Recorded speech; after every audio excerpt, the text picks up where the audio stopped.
আমাকে বলেছেন, ভাই আমার বাচ্চার জন্য একটি নাম নির্বাচন করেন, যেই নামের মধ্যে বিপ্লবী চেতনা থাকবে।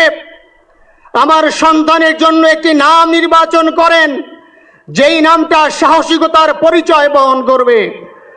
আমি অনেক যাচাই বাছাই করে ওর সন্তানের নাম দিয়েছিলাম ফিরিনাস, বিপ্লবী এবং সাহসী। সম্মানিত ভাইয়েরা, আজকের ওর সন্তানের চেহারার দিকে তাকানো যায় না। আজকের আমার মা প্রায় পাগল হয়ে যাচ্ছে, জ্ঞান হারিয়ে ফেলছে। আমার ভাই বোন তারা পাগল হয়ে যাচ্ছে।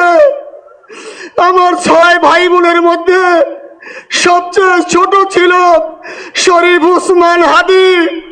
আজকের তার লাশ আমার কাঁধে বহন করতে হচ্ছে। আজকের আপনাদের কাছে আমার কোনো দাবি নাই, শুধু একটি দাবি।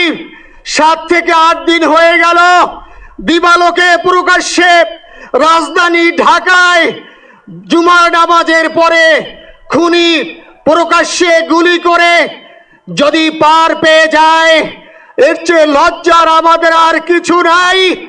যদি বর্ডার পাস হয়ে যায়, 5 থেকে 7 ঘন্টা সময় তারা কেমন করে গেল, এই প্রশ্ন জাতির কাছে রেখে গেলাম। আমার কোনো চাওয়া পাওয়া নাই। আমার ভাই উসমান হাদি শহীদ হয়েছে, ওর শহীদি তামান্না ছিল। আপনারা ওর বক্তব্য শুনেছেন, আপনারা শহীদ উসমান হাদির টক শো শুনেছেন। ও সব সময় শহীদি তামান্না করত। আল্লাহ তাআলা ওর শহীদি সেই মত নসিব করে দিয়েছেন। কিন্তু আপনাদের কাছে আমি এই ঋণ কোনদিন আমি ছাড়া আমার ভাই শরীফ উসমান হাদির বিচার যেন প্রকাশ্যে এই বাংলার জমিনে আমরা দেখতে পারি। ভাইরা আমার, 7-8 দিন হলো, এখনো পর্যন্ত আমরা কিছুই করতে পারলাম না। এই দুঃখে কলিজা ছিঁড়ে যাচ্ছে। আমরা উসমান হাদির জন্য দোয়া করি, আমরা ওর সন্তান ওর স্ত্রীর জন্য দোয়া করি। ওর সন্তান মাত্র 8 মাস বয়স। গতকালকে যখন ওর কাছে নিয়ে আসছে, সবাই বাবাকে দেখাবে উসমান হাদিকে। আমি বললাম কি লাভ হবে, ও তো কোনোদিন ওর বাবার চেহারা কথা বলতে পারবে না। ওর ছেলে আর কোনোদিন জানবে না যে আমার বাবা কেমন ছিল।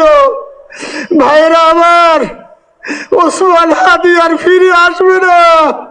উসমান, তুমি দেখে যাও, লক্ষ লক্ষ জনতা, তাওহীদি জনতা তোমার জন্য পাগল। উসমান, তুমি মরো নাই, তুমি আমাদেরকে পাগল বানাই দিয়ে গেছো।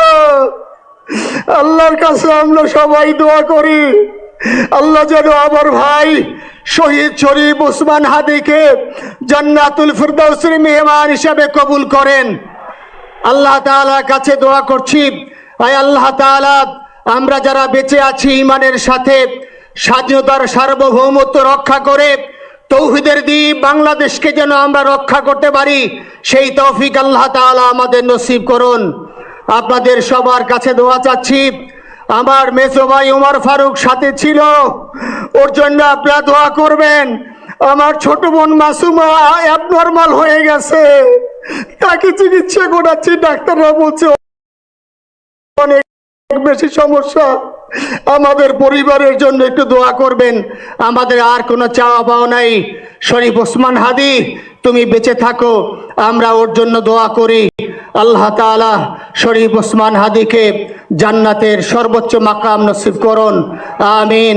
আসসালামু আলাইকুম ওয়া রাহমাতুল্লাহি ওয়া বারাকাতুহু।